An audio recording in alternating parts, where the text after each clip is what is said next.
Hello, hello, hello. If you're watching this video, you're one of those loving, kind parents, not the type who, when the child brings a C, asks, "What happened to the other marks? Why didn't you get an A?" You're not that kind, are you? Or the one who says, if you don't get all A's, then you won't be able to get a bursary and then you won't be able to study university and all your life will be over kind of parent? I know you want the best for your child or children's mental health, just like me. Hello! Huge assumptions. You might not even have children, or you might not be homeschooling them. But anyway, this is just a lovely, happy glimpse of one of today's sessions. Yesterday, or the day before, someone asked me about, do I take breaks when it's school holidays? Do I go on holiday as well? Or do I take breaks in between? And I thought, I've tried so many times to tell this first person that special needs life is no break. There is no break. Whether it's Sabbath, when we're meant to be resting, no school, no work, or Sunday, there is no break. Your brain is always running because your children's brains are always running, and your children's brains are always running in multiple directions. So there is no break. I just don't know how to get it into her head. There's no break. There's no break when you're a special needs mother of many. There's no break when you have to be watching them. There's a mom who wrote in an ADHD group, I can't leave my son for even a second alone because he will be doing something that is not very useful or not very good, not very safe, destructive, naughty. That's how my life is. So I can't leave the children. When I try and say, okay, today we're not going to do school, here's a video, watch this, then they start fighting amongst themselves. No, yes, they do start hopping on. She said this, he said that. It does my head in. But also, my 5-year-old, Urinele, she still has that sudden hair trigger. Oh, you did that? Whack! Or, oh, you did that?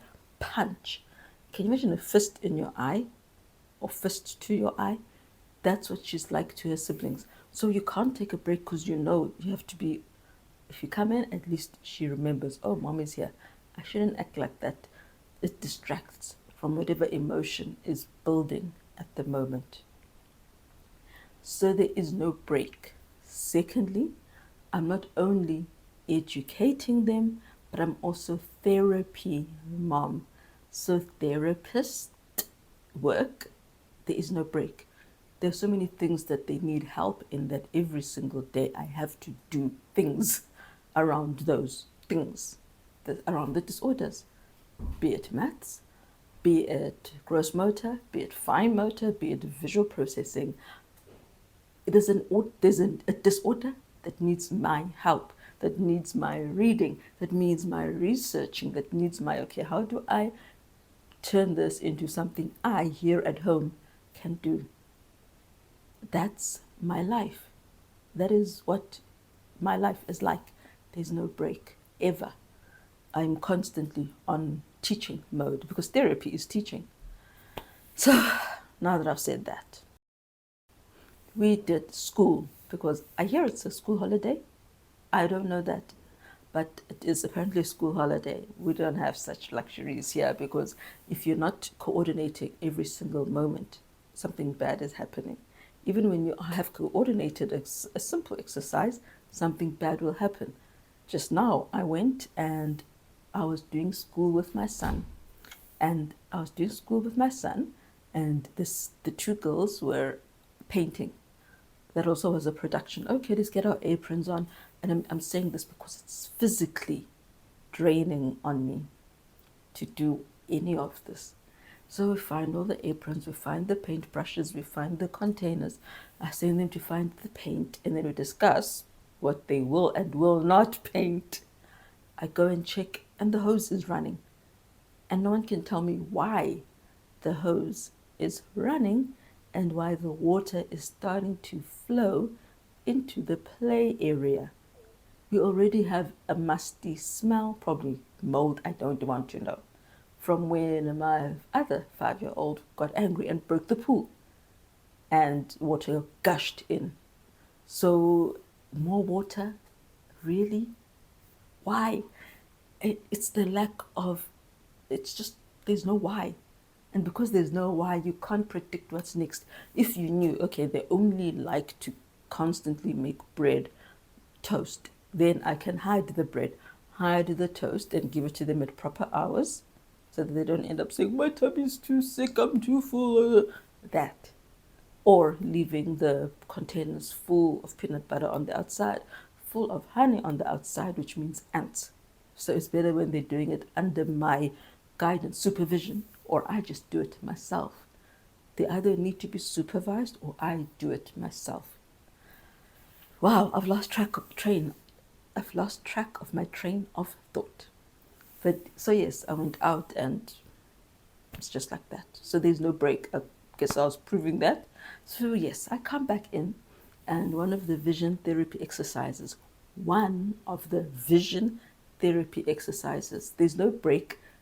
Many of these disorders or challenges have different kinds of therapy, different kinds of work or exercises for them.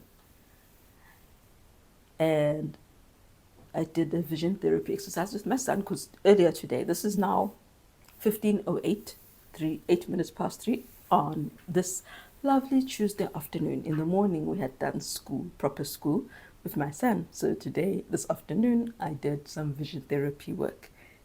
And you will hear what I say to him. And I'm posting it because I know each of us love it when there's at least one thing we can cheer for our children. I mean, as I said, you're all like me, right? So even if they didn't do well, or even if they're behind, we say to them, thank you for finishing all your work. Well done for doing all this work today. Wow, what a great effort you made. And wow, you only got one wrong. Look at all these right things, correct sums you got. Wow, you read well. That was good reading. We do that. But they know that there's a but somewhere there. The spelling will be all messed up, and because they have vision issues, visual processing disorder, almost like dyslexia, it's all higgledy-piggledy. They know that we will have to correct when they're reading. We have to correct and say, okay, try again. And you'll see that too. I don't do fake videos. I'm not going to edit to make it look better than what it is, because what it is already beautiful. I enjoy being able to tell my child without qualification, without her even needing to say, but I'm bad at this part aspect. Like my daughter, I've shared with you before how creative she is with her drawing, her art. So I don't need to, so she knows I'm creative. And my son, and she needs to know that because she's too aware of her weaknesses. And in case you knew, here it's because of other children. What? You're only doing grade 1 work, but how old are you? So she knows she's behind because of that. Behind. So she knows, she's aware. She needs all the positives she can get. The irony, as you'll see in the video with my son, he is severely delayed in almost everything. He's got big problems. So big that we all just look at him and think, how can you not understand what we're saying to you? But yeah, he has this one thing in terms of academics, and I'm glad. And the vision therapy exercises, some are easy, some are good. So there are things that we can say, wow, well done. And some we can say, you're really improving. And oh, we'll try again tomorrow, don't worry. So this is one of them where he blew my mind. And I'm so glad that he knows that he can blow my mind. Though he seems not to care, doesn't mean anything to him because he's not bothered, even if he can't. But I know we parents / teachers / therapists love it when our child, our client, can do something and do it amazingly well for who they are. My child has speech therapy, needs speech therapy. He's got like auditory processing disorders, discrimination. All of it is just bad. He skips lines, he skips words. That's why we're doing therapy for vision therapy. So hopefully they'll be able to follow a story properly and not skip lines, not skip words, not see what isn't there and add on their own endings because they can't see the letters. It's all jumbled by their brain.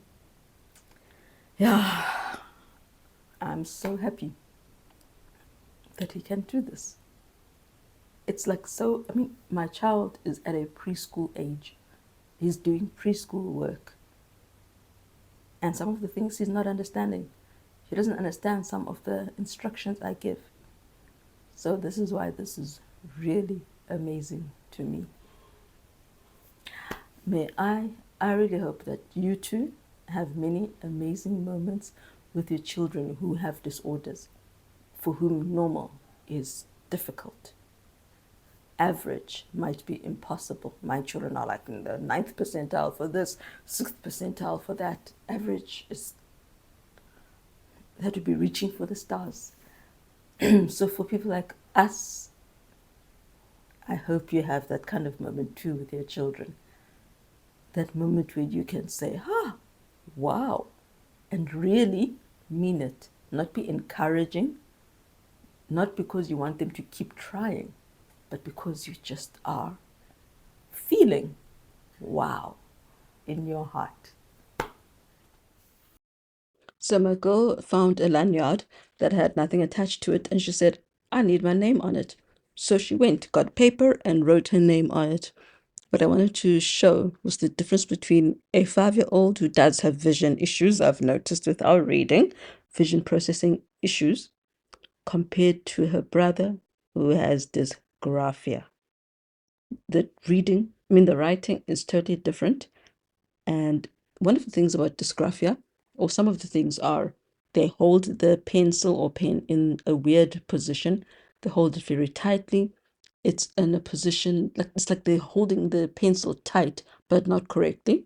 So they hold the pencil incorrectly. It's very tight.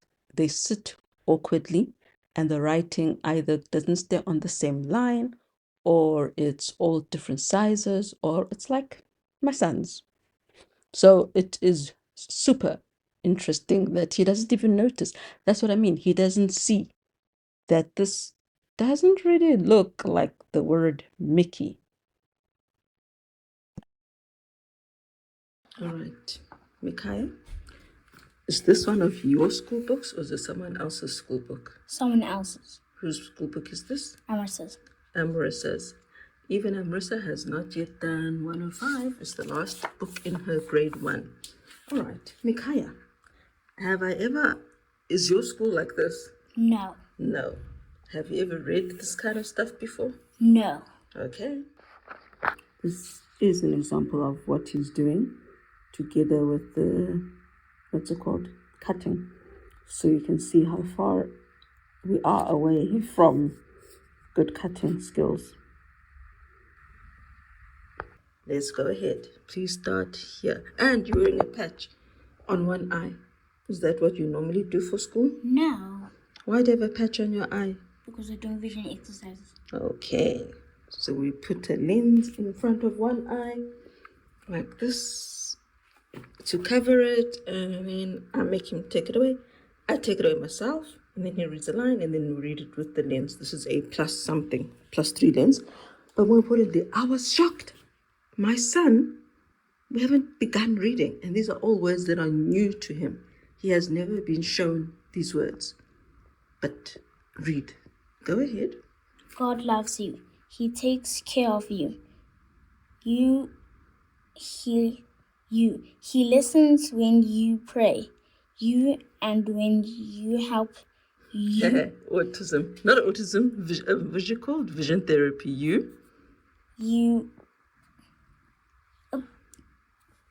And when you help. Oh no, you. Next line is this one. Show love. Yes. Of God when you are kind. And when you help. Okay. You show love for God. When you take care of him. When you what? When you take him for. Okay. TH says. Okay. We take it When him.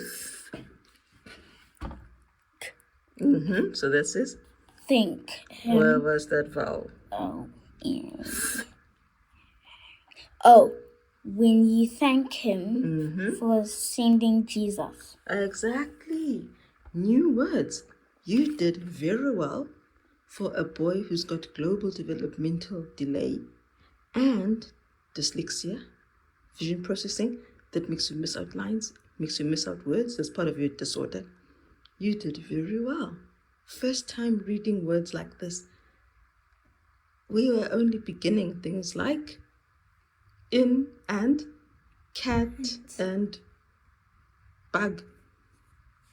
That's what his curriculum is teaching him, and I'm not going above and beyond the curriculum. But I had to find something that has lines for the vision therapy. I'm really happy with him. Splinter skills. Do you know that our neurologist, Dr. Sally Ackerman, let me sit down. Dr. Sally Ackerman did agree that you've got developmental delay. You are delayed in every aspect. Thinking, body movements, small movements, big movements, all of that. But you had a very good vocabulary. You had many words. So that was above the graph. So your graph was low for all the other things. But then your words that you had in English was up here. And it's also in your reading. Your reading is up here, like high, and everything else is still down here. That is amazing. Can't understand why. You can't understand why? Yes. What don't you understand? Why you can do it or why it's amazing? Yes, I can't understand why it's so amazing. Because it's cool that you've got a superpower. You're not struggling in everything. Not everything is a struggle for you. So when you learn your grade 1 words, do you think you'll struggle? No. Exactly. And I'm very happy that there's one subject that won't be difficult for you. That's why this is a big deal for me. Because that time she just knew you had lots of words. You knew many words that other children your age didn't know. And sometimes you don't even know what they mean, do they? Do you? No. But this is reading. I'm so happy. Do I look happy? Yes.